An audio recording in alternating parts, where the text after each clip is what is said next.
Genuine question from a Californian Republican. Did you agree with the Dems' letter grading for Newsom's job at homelessness? I don't understand how we can spending billions and the problem has only gotten worse. Great question. Well, essentially, the first thing to understand about homelessness is that it is an ever-evolving and constant problem when it comes to California. This is for multiple reasons, mostly because the land is highly desirable. If your land is highly desirable, people will move to where you live, and that increases the risk of homelessness, especially as properties become more expensive over time. Now, the frustration I had with Bianco was that he assigned homelessness to simply one metric, saying that it was only from drug abuse.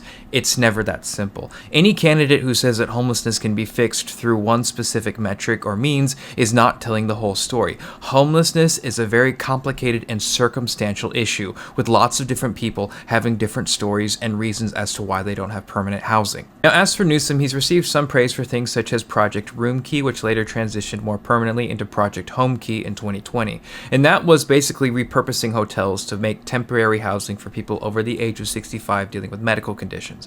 That has been somewhat successful. He's also been fighting against NIMBYism, advocating for streamlining permit processes and environmental reviews, and also waiving permit processes for certain things such as disaster rebuilding after fires. That is probably why the candidates gave Newsom a higher letter grade. They also probably did because Newsom is still considered popular among Democrats, and so they didn't want to break away from him politically speaking because they didn't want to alienate voters. Now, here's what I personally think, and I have a lot to say, so hear me out. When it comes to addressing homelessness in California, there are so many different things to consider. There is a housing shortage in California. There are simply not enough homes. There's a housing shortage nationwide. We are not building enough homes for people.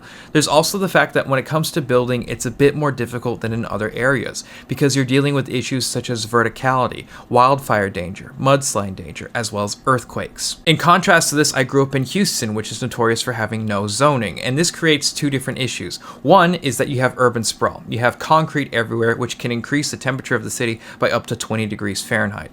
The other issue is that they are building on places that traditionally you wouldn't build on, like wetlands. And so there are lots of parts of Houston that I tell people not to move to because those are notorious for flooding. For instance, parts of Memorial, Braeswood, or Katy. So if you're trying to combat homelessness in California by building more homes, there's a lot of different things that you have to deal with. You have to deal with local governments, approvals, zoning restrictions, environmental concerns, and in general, NIMBYism. If you're trying to get funding to build units specifically to address homelessness, well, that requires you to meet certain standards that can be cost prohibitive. For instance, if you're trying to get funding from Housing and Urban Development, or HUD, well, you have to spend more on units than if you were just simply building houses for regular private sector clients. Homelessness is also a nationwide issue. You can't simply just fix homelessness on the statewide level, you have to also do it on a nationwide level as a whole. So the next governor won't be able to fix homelessness in 4 years. They won't be able to fix it in 8 years either. There's the fact that California has very desirable land because of its moderate climate and beautiful landscapes, which means two things. One, people are going to want to live here all the time, and also it means that property values will become more expensive because it's a high demand area. So, because the land is desirable, competition will be high, which means that it'll become more expensive to live here, and that will not change anytime soon. Affordability will be very difficult in California because so many people want to live here.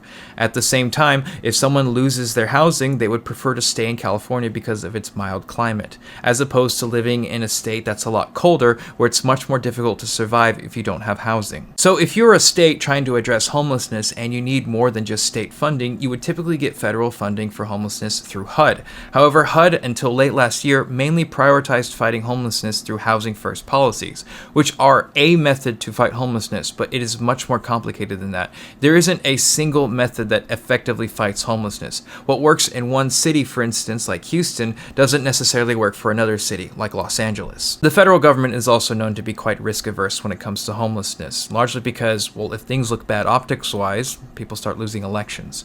But also, sometimes they're simply just draconian when it comes to certain requirements or policies. For instance, for people that receive temporary housing, for them to be clean off of any narcotics or for them to not bring their pets with them. And that's just not very realistic. And I would personally rather that someone use drugs inside housing as opposed to on the street. Homelessness overall in California is a very difficult problem to solve. And no matter what you do statewide, you still have to fix the problem nationwide. And the simple reality is that the federal government does not prioritize fighting it over other things such as waging wars and funding the military. And when it comes to addressing the lack of housing, when it comes to addressing rising costs of living, stagnating wages, and other things, In many ways, it's hard to even get one of those things addressed, let alone all of them that would actually fix the issue.